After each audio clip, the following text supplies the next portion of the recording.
ब्रज जनारांजन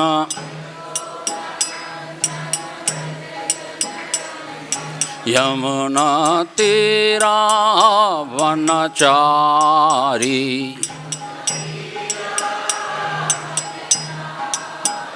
यमुना तीरा वनचारी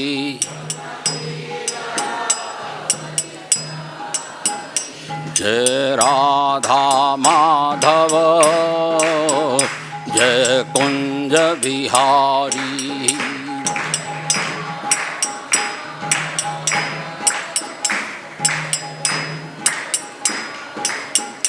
हरे कृष्णा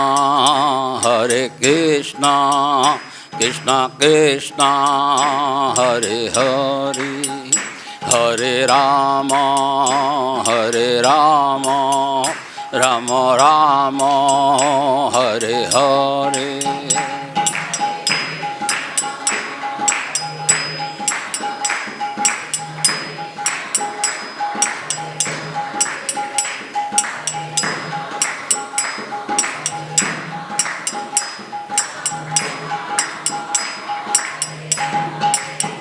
हरे कृष्णा कृष्णा कृष्णा हरे हरे हरे राम राम राम हरे हरे।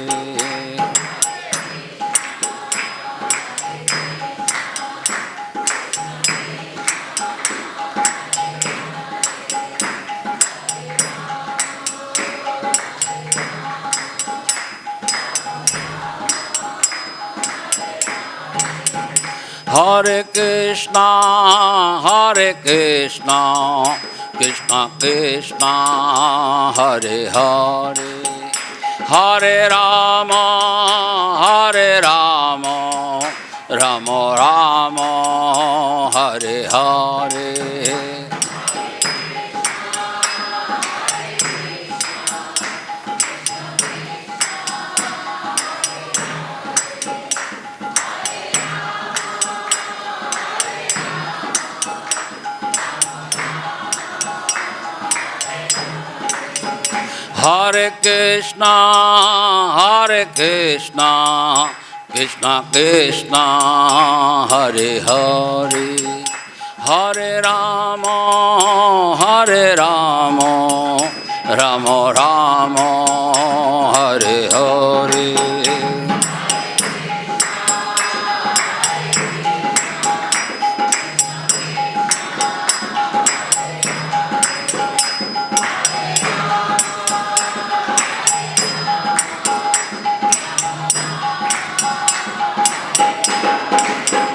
हरे कृष्णा कृष्णा कृष्णा हरे हरे हरे राम राम राम हरे हरे। हरे कृष्णा कृष्णा कृष्णा हरे हरे हरे राम राम हरे हरे।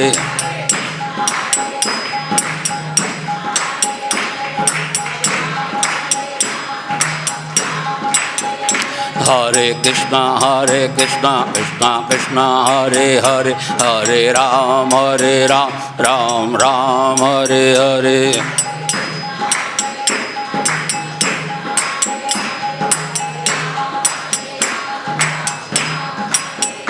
हरे कृष्णा कृष्णा कृष्णा हरे हरे हरे राम राम हरे हरे।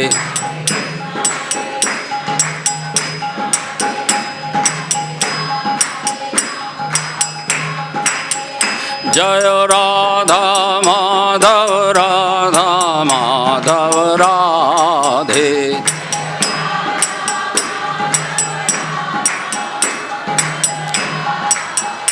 जय राधा श्याम सुंदर राधे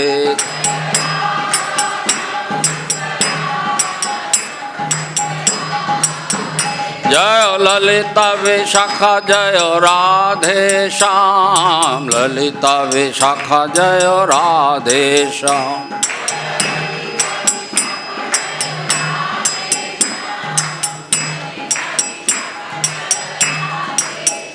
जय कृष्ण बलराम जय कृष्ण बलराम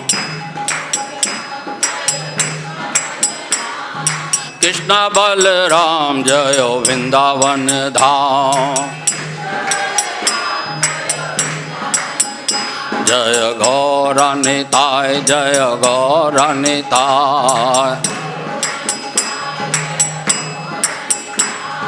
गौरनिताय जय गौरनिताय। जय जय प्रभुपाद प्रभुपाद प्रभुपाद प्रभुपाद।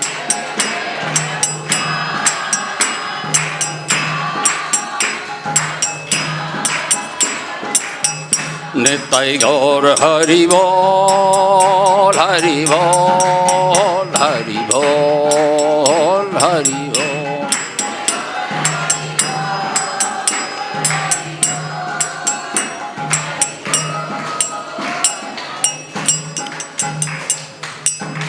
निताय गौर सीतानाथ प्रेमानंदे।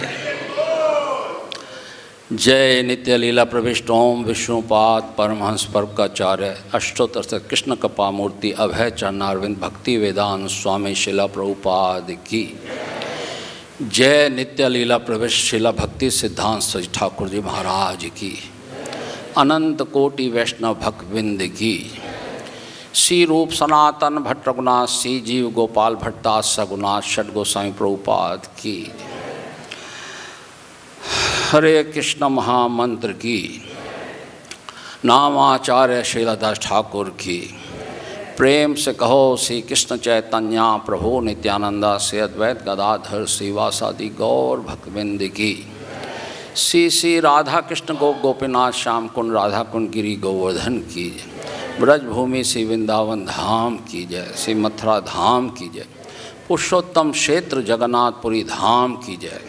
इसी मायापुर नवदीप धाम की जय। श्री गंगा माई यमुना माई की जय। भक्ति देवी की जय। तुलसी महारानी की जय। युग धाम हरिनाम संकीर्तन की जय। हरे कृष्ण महामंत्र की जय। शिला प्रभुपाद ट्रांसडेंटल बुक डिस्ट्रीब्यूशन की जय। ग्रंथराज श्रीमद् भागवतम की जय। शिला प्रभुपाद की जय।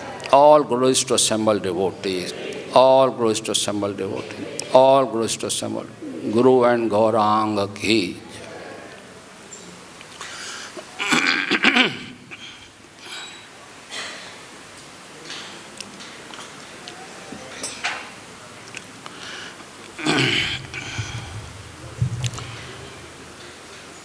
गुरुवे गौर चंद्राय राधिकाय तदाले कृष्णाय कृष्ण भक्ताय तद्भक्ताय नमो नमः।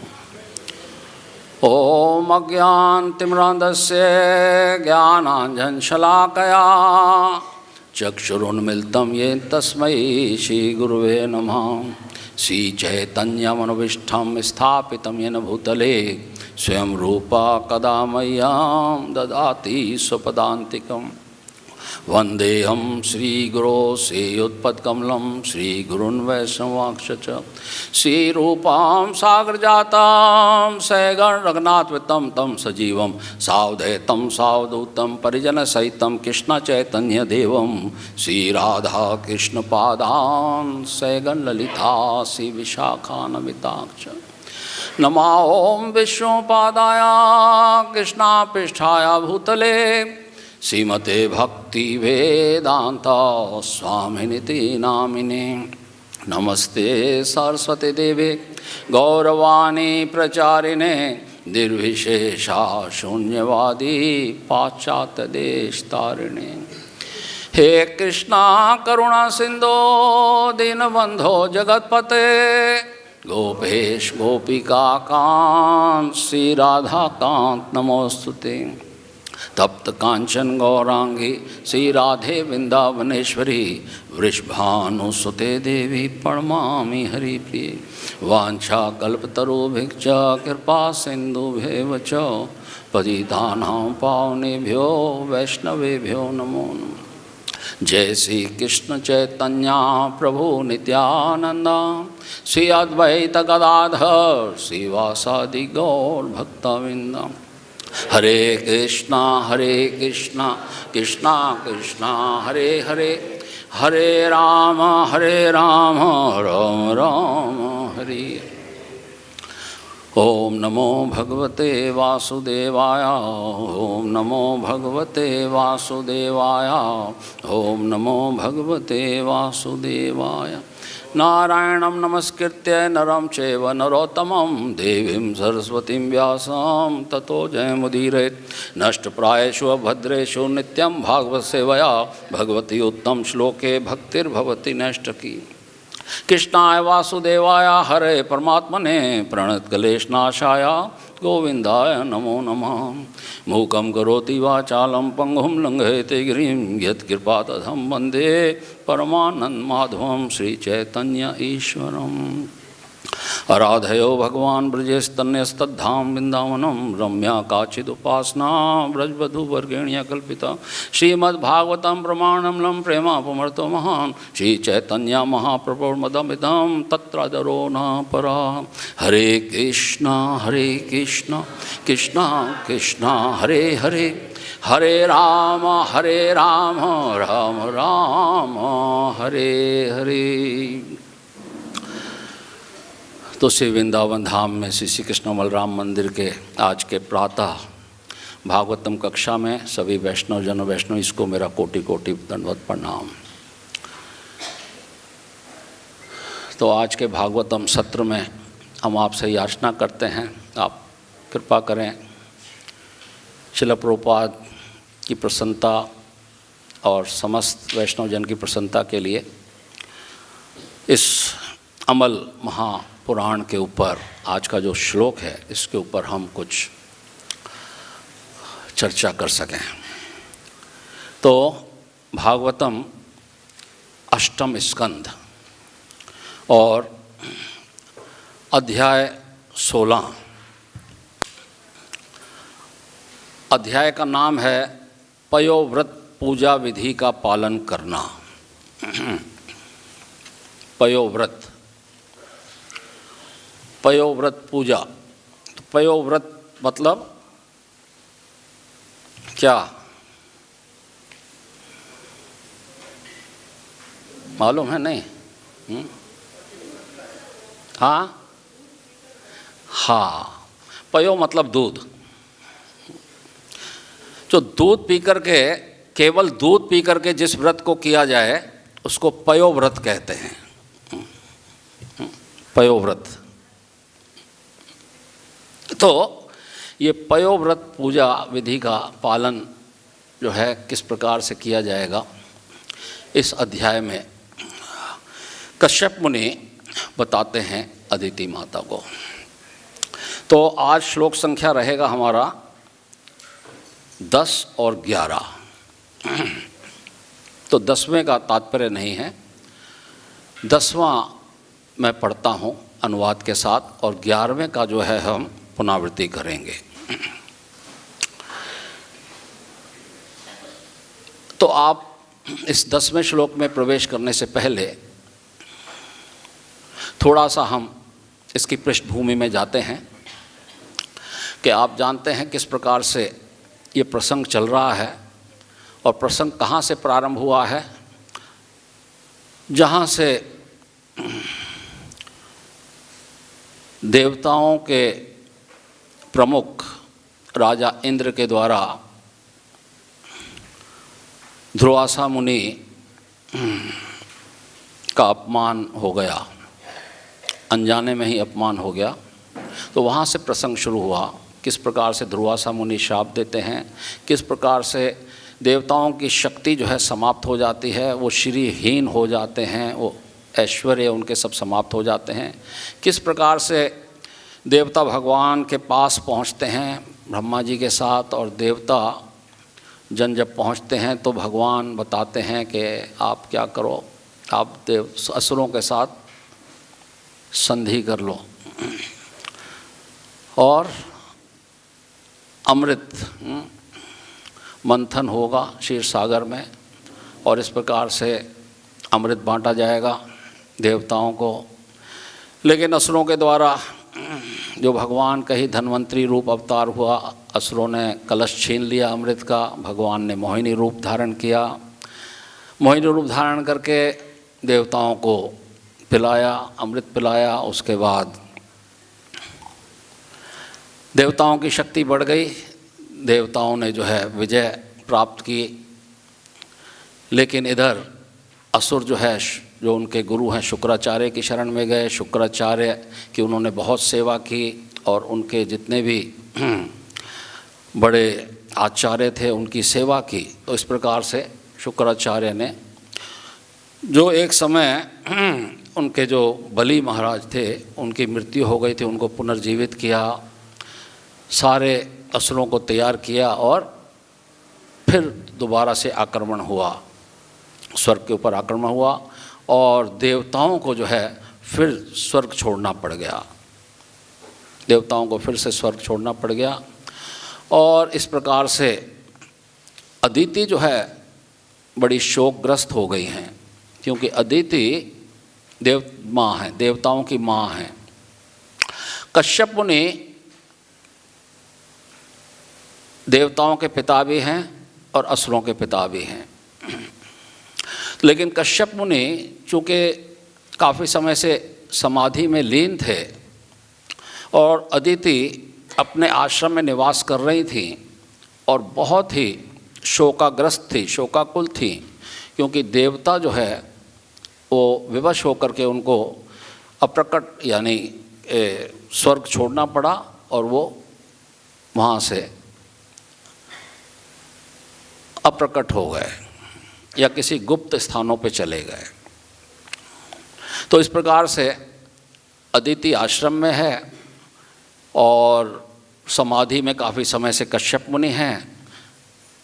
अब समाधि जब उनका से वो निवृत्त होते हैं तो वो अपने आश्रम में आते हैं और देखते हैं, अदिति को देखते हैं और आश्रम को देखते हैं तो काफ़ी चकित रह जाते हैं कि आश्रम की अवस्था ठीक नहीं है और अदिति के मुखमंडल पे भी काफ़ी शोक है, परेशानी है, चिंताएं हैं। तो इस प्रकार से कश्यप मुनि उनसे वार्तालाप करते हैं, प्रश्न करते हैं। तो क्या प्रश्न करते हैं ये आप सुन चुके हैं, एक दफ़ा मैं दोहरा देता हूँ। तो कहते हैं कश्यप मुनि, हे भद्रे, मुझे आश्चर्य है कि कहीं धर्म पर ब्राह्मण वर्ग या काल की सोच के अधीन जनता को कुछ हो तो नहीं गया। तो वो यहाँ प्रश्न कर रहे हैं कि धर्म पर कोई चोट तो नहीं आई या ब्राह्मणों के ऊपर कोई चोट तो नहीं आई या जो जनता है, सामान्य जनता, उनको कोई चोट तो नहीं आई, उस वजह से आप चिंतित हैं, उस वजह से आप शोकग्रस्त हैं। हे गृहस्थ जीवन में आसक्त मेरी पत्नी, यदि कोई गृहस्थ जीवन में धर्म, अर्थ तथा काम का समुचित पालन करता है तो उसके कार्यकलाप एक अध्यात्मवादी के ही समान श्रेष्ठ होते हैं। मुझे आश्चर्य है कि क्या इन नियमों के पालन में कोई त्रुटि आ गई। मुझे आश्चर्य है कि कहीं तुम अपने परिवार के सदस्यों में अत्यधिक आसक्त रहने के कारण अचानक आए अतिथियों का ठीक से स्वागत तो नहीं कर पाई। कहीं ऐसा तो नहीं कि अतिथियों का स्वागत नहीं कर पाई और वे बिना सत्कार के ही वापस चले गए, इसीलिए आप दुखी हैं। अथवा जिन घरों से मेहमान एक गिलास जल भेंट किए बिना वापस चले जाते हैं वे घर खेतों के उन बिलों के समान हैं जिसमें सियार रहते हैं। हे सती तथा शुभे, जब मैं घर से अन्य स्थानों को चला गया तो क्या तुम इतनी चिंतित थी कि अग्नि में घी की आहुति भी नहीं दे सकी? क्या इसलिए आप चिंतित हैं? एक गृहस्थ अग्नि तथा ब्राह्मणों की पूजा करके उच्च लोकों में निवास करने के वांछित लक्ष्य को प्राप्त कर सकता है, क्योंकि यज्ञ की अग्नि तथा ब्राह्मणों को समस्त देवताओं के परमात्मा स्वरूप भगवान श्री विष्णु का मुख माना जाना चाहिए। तो इस प्रकार से प्रश्नों करते करते ही अनेक प्रकार की शिक्षाएं कश्यप मुनि दे रहे हैं कि इस वजह से आप दुखी हैं, मतलब ये सब दुख के कारण हैं, ये सब दुख के कारण हैं। तो अब आज के श्लोक में 10वें में क्या कह रहे हैं कश्यप मुनि, उसको आप सुनिए। अपि सर्वे कुशले अपि सर्वे कुशलिनस् तवा पुत्रा मनस्विनी लक्ष्ये स्वस्थम आत्मानं भवत्या लक्षणेरहम्। हे उदारचित नारी, तुम्हारे सारे पुत्र कुशल पूर्वक तो हैं, तुम्हारे म्लान मुख को देखकर मुझे ऐसा लगता है कि तुम्हारा मन शांत नहीं है, ऐसा क्यों है? तो अब कश्यप मुनि वैसे सब जानते हैं कि अदिति क्यों शोकाग्रस्त है, लेकिन एकदम से उन्होंने पुत्रों की बात नहीं कही।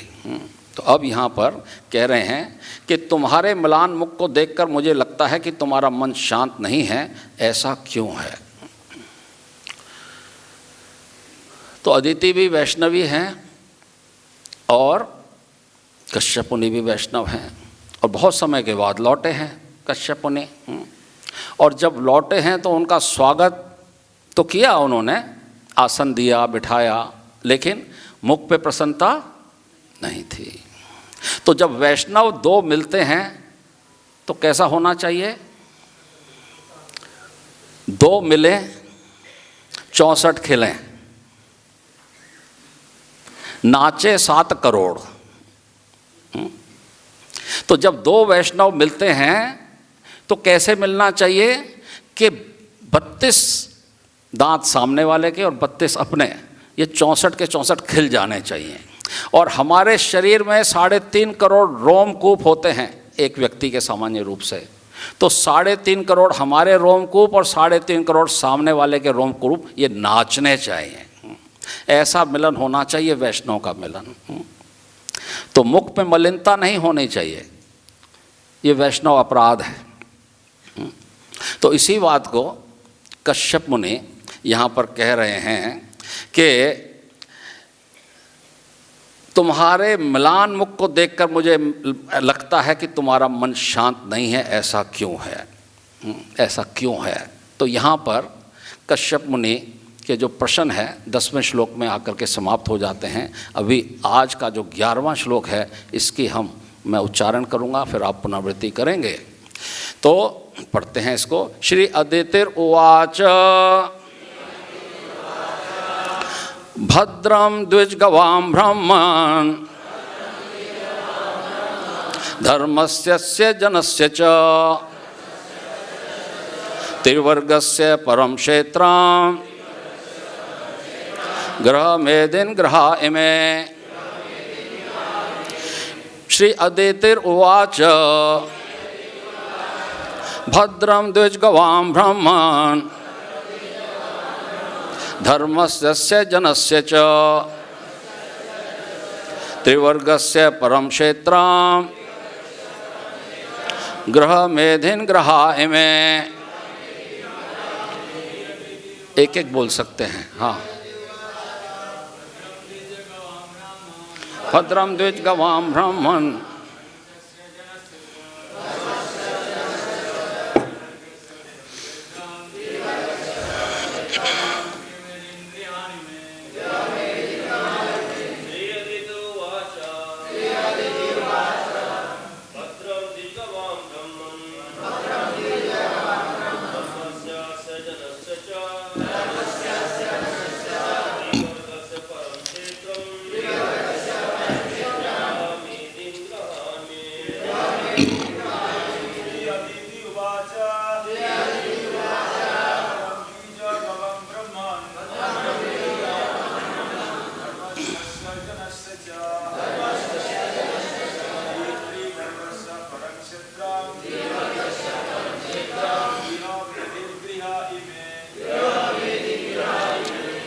माताएं।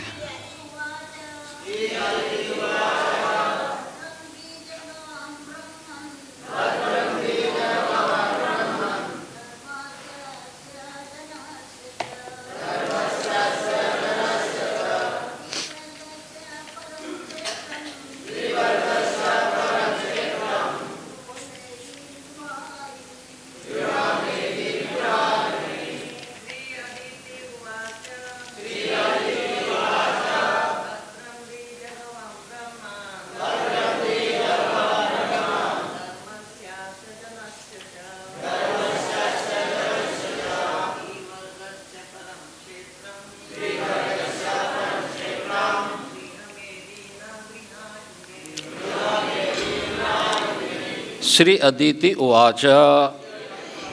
श्रीमती अदिति ने कहा, भद्रम कल्याण हो द्विजगवाम ब्राह्मणों तथा गायों का।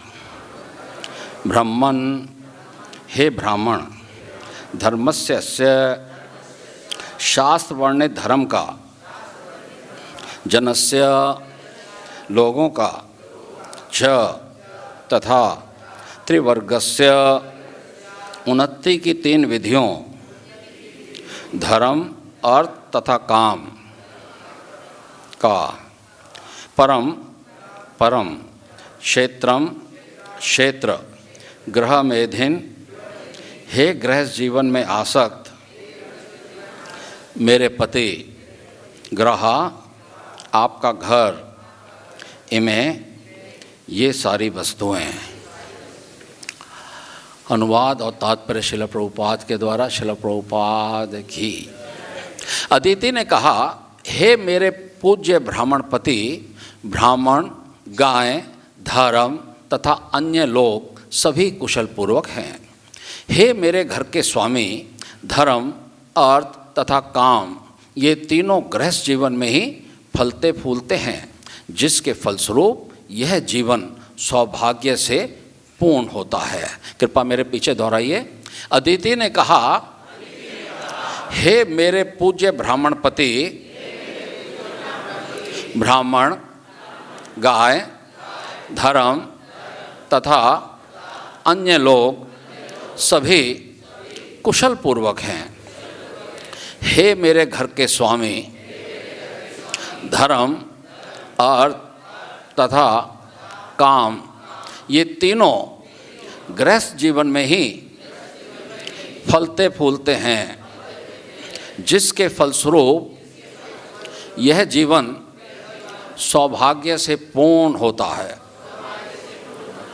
तात्पर्य, गृहस्थ जीवन में मनुष्य धर्म, अर्थ गृहस्थ जीवन में मनुष्य धर्म, अर्थ एवं काम के 3 सिद्धांतों को शास्त्रों के नियमों के अनुसार विकसित कर सकता है, किंतु मोक्ष प्राप्ति के लिए मनुष्य को गृहस्थ जीवन का त्याग करके आध्यात्मिक संन्यास ग्रहण करना चाहिए। कश्यप मुनि सन्यासी नहीं थे, अतएव उन्हें यहाँ एक बार ब्राह्मण तथा दूसरी बार ग्रह मेधिन संबोधित किया गया है। उनकी पत्नी अदिति ने उन्हें विश्वास दिलाया कि जहाँ तक गृहस्थ जीवन का संबंध था, हर बात सुचारू ढंग से हो रही थी और ब्राह्मणों तथा गायों को सम्मान तथा संरक्षण प्रदान किया जा रहा था। दूसरे शब्दों में किसी प्रकार की परेशानी नहीं थी। गृहस्थ जीवन ठीक तरह से उन्नति के पथ पर अग्रसर हो रहा था। यहाँ शिला प्रभुपाद का भक्ति वेदांत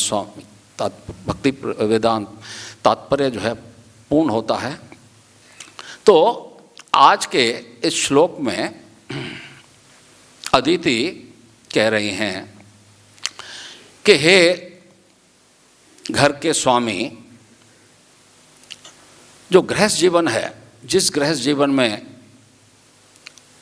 हम रह रहे हैं, उसमें धर्म, अर्थ और काम इन 3 सिद्धांतों को पूर्ण रूप से पूरा हो रहा है। तो गृहस्थ जीवन जो है 3 मुख्य रूप से इन पुरुषार्थ पर आश्रित रहता है, धर्म, अर्थ और काम। ये गृहस्थियों के लिए, अगर गृहस्थ जीवन में धर्म, अर्थ और काम नहीं है तो फिर गृहस्थ जीवन उसका कोई लाभ नहीं है। मोक्ष जो है वो वानप्रस्थियों के लिए और सन्यासियों के लिए। मोक्ष के लिए प्रभुपाद कहते हैं कि घर का त्याग कर देना चाहिए, गृहस्थ जीवन का त्याग करके आध्यात्मिक संन्यास ग्रहण करना चाहिए। तो मोक्ष जो है गृहस्थ जीवन में नहीं होता उसके लिए वानप्रस्थ अथवा संन्यास। और पंचम पुरुषार्थ होता है कृष्ण प्रेम, वो भक्तों के लिए होता है। धर्म, अर्थ, काम गृहस्थों के लिए, मोक्ष वानप्रस्थों के लिए और सन्यासियों के लिए, और उससे भी श्रेष्ठ है कृष्ण प्रेम, वो भक्तों के लिए। अगर गृहस्थ भक्त हैं तो फिर वो सबसे ऊंचे हैं, ठीक है, सबसे ऊंचे। तो यहाँ पर हालांकि बताया जा रहा है कि आध्यात्मिक संन्यास ग्रहण करना चाहिए। कश्यप मुनि, तो कश्यप मुनि कोई साधारण व्यक्तित्व तो नहीं थे। कश्यप मुनि कौन थे? कश्यप मुनि इस मनवंतर में, जो वर्तमान काल का जो मनवंतर है, इसमें व्यवस्थ मनु जिस वर्तमान काल में है उसमें सप्त ऋषियों में से एक ऋषि थे, सप्त ऋषि। तो भगवत गीता में भगवान बताते हैं, महर्षिया सप्त पूर्वे चत्वारो वनवस तथा मद भावा मानसा जाता ये शाम लोका इमहा प्रजा। के जो सप्तऋषि हैं, इससे पूर्व 4 महर्षि और थे, सनक, सनातन, सनंदन, सनत कुमार, ये 4 ऋषि मानस पुत्र। भगवान कहते हैं कि ये 4 ऋषि और सप्तऋषि, सप्तऋषि कौन कौन से हैं इस मनवंतर में? कश्यप हैं, अत्रि हैं, वशिष्ठ हैं, विश्वामित्र हैं, गौतम हैं, जमदग्नि हैं और भारद्वाज। तो ये 7 ऋषि, 7 महर्षि और 4 महर्षि, जो 4 कुमार, कितने हो गए? 11। और 14 मनु, ब्रह्मा जी के एक दिन में 14 मनु, तो ये 25 हो गए। इन 25 जो हैं, इनसे ही पूरे ब्रह्मांड की सृष्टि हुई है। और एक ब्रह्मांड की नहीं, असंख्य जितने भी ब्रह्मांड हैं, उन सब ब्रह्मांडों को भरने वाले ये 25 महर्षि हैं जिनको प्रजापति कहा जाता है, प्रजा को उत्पन्न करने वाले। तो कोई साधारण नहीं है ये। तो एक समय जब ब्रह्मा जी ने आदेश दिया दक्ष प्रजापति को कि प्रजा की उत्पत्ति करो, तब किया था ब्रह्मा जी ने। फिर प्रजापति को कहा कि आप तपस्या करो और प्रजा की उत्पत्ति करो। तो 10,000 पुत्र उत्पन्न हुए दक्ष प्रजापति के, और वो सब नारायण सरोवर चले गए। नारायण सरोवर में डुबकी लगाई और उनकी चेतना शुद्ध हो गई। उन्होंने काहे को गृहस्थ जीवन में प्रवेश करना। नारद मुनि आ गए। नारद मुनि ने उनको समझाया कि तुम्हारा रास्ता ये नहीं है। उसके बाद फिर दक्ष प्रजापति थोड़ा क्रोधित हुए, 1000 पुत्र और उत्पन्न किए। तो 1000 पुत्र भी तपस्या करने के लिए चले गए। फिर वो भी नारायण सरोवर में उन्होंने डुबकी लगाई, उनकी चेतना भी शुद्ध हो गई, और बाकी बचा कुचा जो है नारद मुनि ने उनको भी वही रास्ता दिखा दिया। तो दक्ष प्रजापति बहुत क्रोधित हो गए। प्रजा बढ़ नहीं रही है, और आज्ञा है, भगवान की आज्ञा है, ब्रह्मा जी की आज्ञा है कि प्रजा बढ़ाओ, ब्रह्मांड को भरना है। तो इस प्रकार से फिर कहा गया दक्ष प्रजापति को कि ये नारद मुनि जो है ये तो काम खराब कर देता है, आप कन्याएं उत्पन्न करो। तो दक्ष प्रजापति ने 60 कन्याओं को उत्पन्न किया कि नारद मुनि कन्याओं को ब्रह्मचारी बनने का आदेश नहीं दे सकते, ये शास्त्र विरुद्ध है। तो इस प्रकार से 60 कन्याएं उत्पन्न हुई, और 60 कन्याओं में से 13 कन्याएं कश्यप मुनि को दी गई, 13 कन्याएं। उन 13 कन्याओं में अदिति जो देवताओं की माँ, दिति जो दैत्यों की माँ, दानु, अरिष्ट, सुरसा, सुरभि, विनिता। विनिता से सारे पक्षी उत्पन्न हुए और सर्वप्रथम गरुड़। तो कश्यप मुनि गरुड़ के पिता है। कितनी महान हस्ती हैं कश्यप मुनि, गरुड़ के पिता। तमारा, क्रोधवशा, ईश, कद्रू, जितने भी सांप हैं वो कद्रू से उत्पन्न हुए। विश्व और मुनि, ये 13 कन्याएं जो हैं इनको प्रदान की गई। तो ये सारी जनसंख्या जो भरी गई है, ये सब इन्हीं ऋषियों से पूरा ब्रह्मांड भरा गया है। तो अब जब संतान होगी तो फिर कुछ ना कुछ समस्याएं भी आती हैं, स्वाभाविक है। तो अब कश्यप मुनि का इतना बड़ा परिवार है, तो इतनी समस्याएं होते हुए भी कश्यप मुनि विचलित नहीं हुए। लेकिन माताओं का यह स्वभाव होता है, अगर संतान दुखी हो जाए तो माताएं दुखी हो जाती हैं, माता पिता दुखी हो जाते हैं, वास्तविक माताएं दुखी हो जाती हैं। ये माताओं का स्वभाव होता है। लेकिन अगर माता दुखी हो तो संतान कई बार दुखी नहीं भी होती।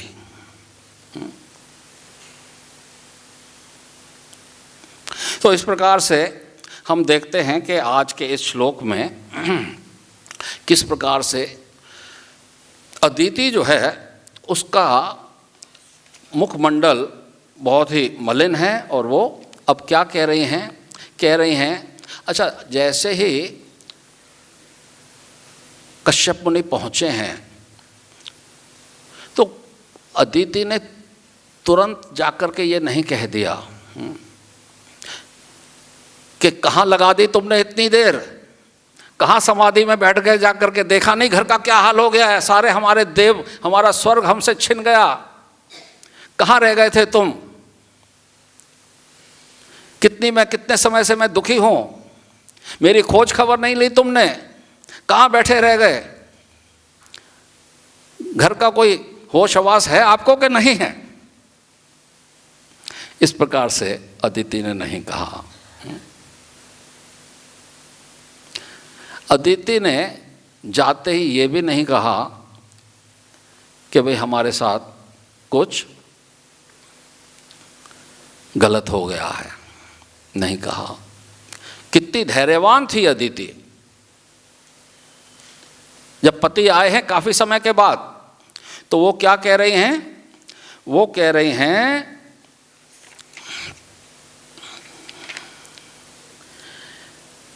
ब्राह्मण, गाय, धर्म तथा अन्य सभी लोग कुशल पूर्वक हैं। कुशल पूर्वक है, क्या कुशल पूर्वक है? भाई स्वर्ग आपके हाथ से निकल गया, संतान आपकी पता नहीं कहाँ चली गई, कहाँ भटक रही है, पूरे के पूरे देवतागण कहाँ चले गए पता नहीं है, स्वर्ग छिन गया है। तो फिर धर्म और अर्थ और काम फिर भी कह रही है कुशल पूर्वक है, कुशल पूर्वक है। तो नमो ब्रह्मण देवाय गो ब्राह्मण हिताय च जगद हिताय कृष्णाय गोविंदाय नमो नमः। हे गोविंद, हे गायों के और ब्राह्मणों के शुभ चिंतक, तो भगवान जो है ब्राह्मणों के, गायों के और पूरे जन समाज, पूरी समझ लो जन समुदाय के और पूरे विश्व के हितैषी हैं। तो यहाँ पर इसी बात को बताया जा रहा है कि ये 3 सिद्धांत जो हैं, धर्म, अर्थ, काम, इसके ऊपर गृहस्थ आश्रम आश्रित रहता है। और इन धर्म अर्थ काम में भी सबसे मूल जो है वो धर्म होता है। मतलब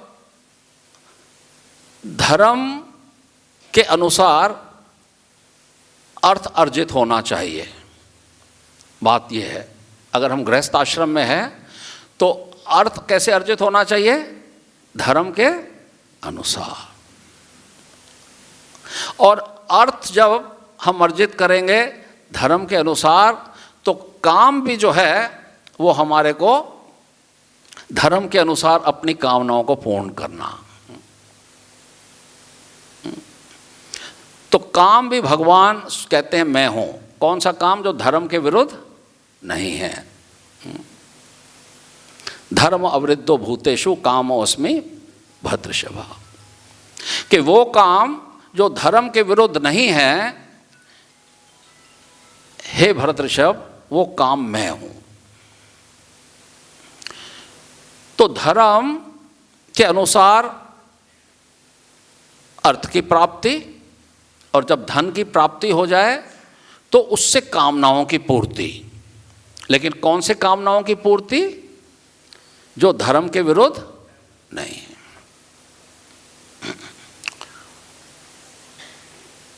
जैसे दक्ष प्रजापति को और अनेक प्रजापतियों को ये सेवा दी गई कि आप संतान उत्पत्ति करो। तो जो उनको गृहस्थ आश्रम में प्रवेश करने की आज्ञा दी गई, तो इसीलिए आज्ञा दी गई कि आप इंद्रिय तृप्ति के लिए भोग नहीं करेंगे। किसके लिए करेंगे? संतान उत्पत्ति करने के लिए। आप कितनी भी संतान उत्पत्ति करो, उसमें कोई दोष नहीं है। भगवान कहते हैं वो काम में हूं। लेकिन संतान उत्पत्ति न करके केवल इंद्रिय भोग के लिए गृहस्थ आश्रम में जाना, वो धर्म के अनुकूल नहीं है, वो धर्म के विरुद्ध बताया गया। अर्थ का भी अर्जन करना है तो धर्म के अनुसार। जैसे रावण था, रावण ने काफी अर्थ अर्जित किया, लेकिन जो भी उसने अर्थ अर्जित किया वो धर्म के अनुसार नहीं किया। रावण क्या, और जितने भी असुर हुए, वो धर्म के अनुसार अर्थ का अर्जित नहीं करते, और जब अर्थ मिल जाता है तो अपनी कामनाओं को धर्म के अनुसार पूरा नहीं करते। तो इसी प्रकार से तो अब जब यहाँ पर अदिति बता रही हैं कि भाई सब कुछ कुशल है, आज के श्लोक में यही बता रही हैं कि उन्होंने कहा कि सब कुशल पूर्वक है मेरे घर के स्वामी, और यहाँ उनको जो है क्या कहकर पुकार रहे हैं? ग्रह मेदिन, ग्रह मेदिन, हे ग्रस्त जीवन के आसक्त मेरे पति। पीछे कश्यप मुनि में भी उनको ग्रह मेधि करके पुकारा था, पिछले श्लोक में, एक श्लोक में, है ना।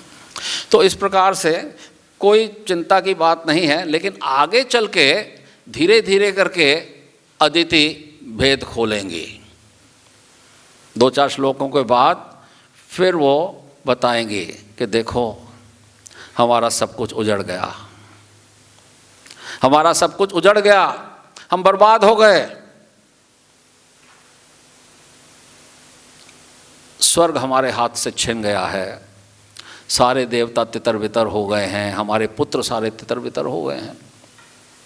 अब आप कुछ ऐसा करो कि हमारे पुत्रों को स्वर्ग लोक वापस प्राप्त हो जाए। कुछ तो करो स्वामी, कुछ तो करो ऐसा कि हमारे पुत्रों को स्वर्ग वापस मिल जाए। मैं बहुत दुखी हूँ। आगे चल के बोलेंगे और मुस्कुराएंगे कश्यप मुनि, कहेंगे अभी तक आसक्त है, अभी तक आसक्त हो और मेरे को ग्रह मेदिन कह रहे हो।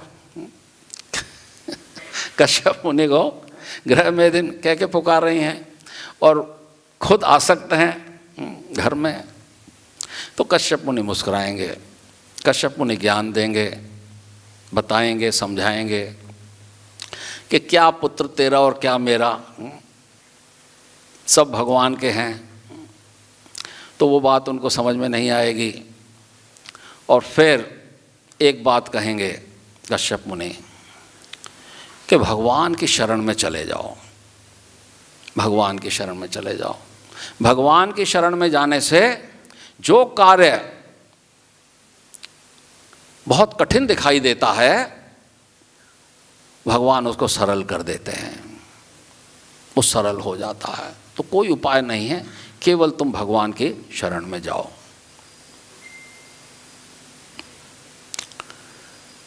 जब हिरण्यकशिपु ने ब्रह्मा जी से लगभग अमर होने का वरदान मांग लिया था कि मैं दिन में न मरूं, मैं रात में न मरूं, मैं धरती पे न मरूं, मैं आकाश में न मरूं, मैं किसी शस्त्र से न मरूं, अस्त्र से न मरूं, न घर के बाहर मरूं न भीतर मरूं।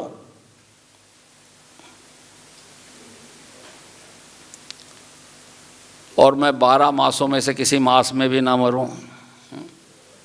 बड़ी समस्या हो गई, बहुत बड़ी समस्या हो गई। लेकिन भगवान ने उसका भी उपाय खोज लिया, भगवान ने उसका उपाय खोज लिया। भगवान कहते हैं बेटा घबरा मत, मैं तेरे लिए पुरुषोत्तम मास लेके आता हूं। मैं एक और मास पैदा कर देता हूं, मेरे लिए कौन सी बड़ी बात है। और मैं तेरे को चौखट पे ही मारूंगा, न घर के बाहर और न घर के भीतर।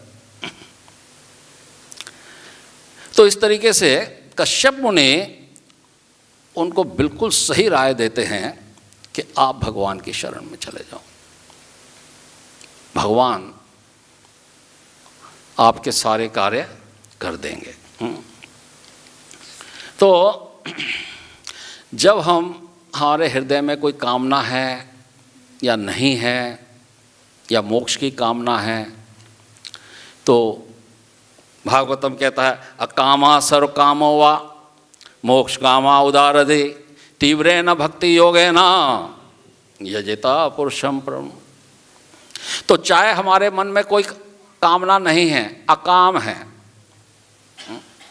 भगवान को ही प्राप्त करना चाहते हैं, कोई कामना नहीं, या सब प्रकार की कामनाएं हमारे हृदय में हैं, या मोक्ष की कामना है, किसी भी अवस्था में हमें क्या करना है?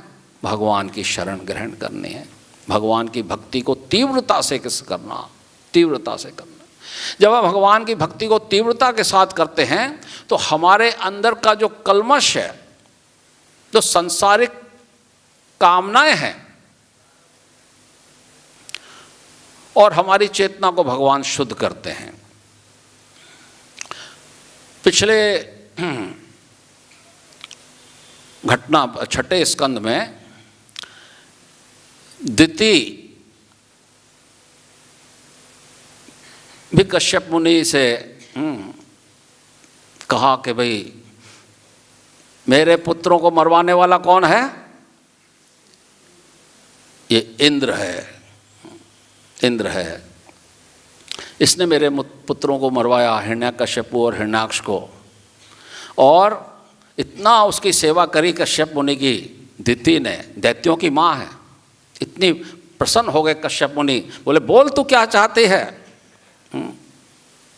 क्या चाहते हो? जैसे दशरथ महाराज प्रसन्न हो गए थे कैकई से, जो मांगोगी दूंगा, अच्छा समय आने पे मांगोगी, बताऊंगी क्या चाहिए मेरे को। तो दशरथ महाराज भी प्रसन्न हो गए थे कैकई से, और कश्यप मुनि भी प्रसन्न हो गए थे दिति से। बोले क्या चाहती हो तुम, बताओ। दिति ने कहा एक काम कर दो, मुझे ऐसा पुत्र चाहिए जो इंद्र का वध कर दे। बहुत सहम गए कश्यप मुनि, मेरे पुत्र का ही वध करवाना चाहती है, ये कैसे है मेरी पत्नी। लेकिन कुछ बोले नहीं, कुछ बोले नहीं, अंदर ही अंदर अपने आप को धिक्कार रहे थे कि मैंने ऐसा क्यों कह दिया कि जो चाहो मांग लो।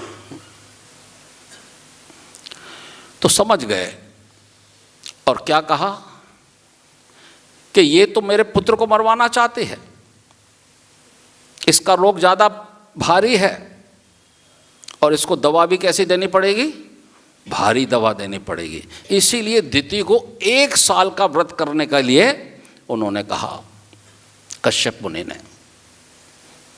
पुंसन व्रत, कौन सा व्रत है, पुंसन व्रत। 1 साल तक जो है तुम ये व्रत करो तो तुमको ऐसा पुत्र प्राप्त होगा जो इंद्र का वध कर देगा। और 1 साल का वो इतना कठिन व्रत था, उस 1 साल का व्रत का पालन करते करते दिति की जो चेतना है वो शुद्ध होती चली गई। हरे कृष्णा कृष्णा कृष्णा हरे हरे, हरे राम राम राम हरे। तो ये जो भगवत भक्ति है ये हमारी चेतना को शुद्ध करती है। उसका रोग भारी था दिति का, अदिति का रोग इतना भारी नहीं था। वो केवल स्वर्ग को वापस लेना चाहती थी, वो मरवाना नहीं चाहती थी।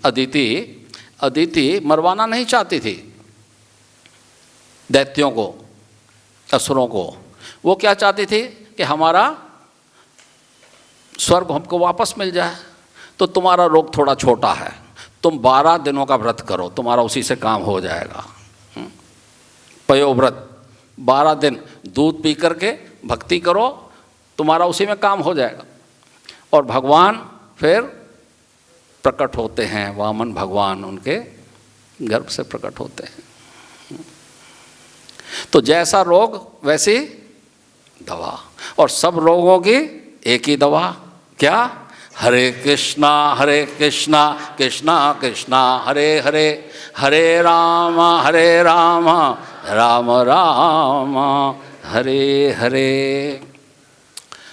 तो जब हम कृष्ण की भक्ति करते हैं, चाहे हमारे अंदर कैसी भी कामना हो या ना हो, तो कृष्ण कहते हैं, कृष्ण कहे आमी भजे मांगे विषय सुख, अमृत छाड़ी विष मांगे ए बड़ा मूर्ख। आमी विज्ञ ए मूर्ख विषय के न देव, स्वचरण अमृत दिया विषय भुलाई बा। तो भगवान कहते हैं, कृष्ण कहते हैं कि मेरा भजन करता है और संसारिक विषयों की कामना करता है, अमृत को पीता नहीं, जो चरणामृत मंदिर में मिलता है उसको तो पीता नहीं है, और विषय मांगता है, विषय मांगे ए बड़ा मूर्ख। आमी विज्ञ, लेकिन मैं तो बुद्धिमान हूँ, भगवान कहते हैं, मैं तो मूर्ख नहीं हूँ। आमी विज्ञ ए मूर्ख, ये मूर्ख है जो चरणामृत नहीं पीता मेरा। लेकिन मैं इसको संसारिक सुख कैसे दे दूँ, ये तो विष के समान है। मैं ऐसा करता हूँ, इसको अपना चरणामृत पिलाऊंगा और ये अपने संसारिक विषयों को ही भूल जाएगा, संसारिक विषयों को ही भूल जाएगा। तो जब हम भगवान की दृढ़ता के साथ भक्ति करते हैं, तो हमारे मन में कितनी भी प्रकार की कामनाएं हों, कितने भी प्रकार के हमारी चेतना दूषित हो, और हमारा स्तर फिर ऐसा हो जाता है, फिर हमारी समदृष्टि हो जाती है, समदृष्टि हो जाती है, और फिर हम भगवान के प्रति जो है पूर्ण समर्पण कर देते हैं।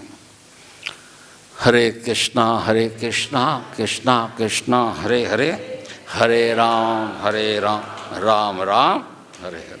तो कोई बात रह तो नहीं गई आज के इसमें? ठीक है, हो गया, ठीक है ना? चलिए, कोई बात हो करने की, पूछने की तो अभी है हमारे पास 2-4 मिनट। नहीं है? हो गया, ठीक है। चलिए, श्रीमद् भागवतम महापुराण की, शिला प्रभुपाद की, निताई गौर सीतानाथ प्रेमानंदे। हरि हरि।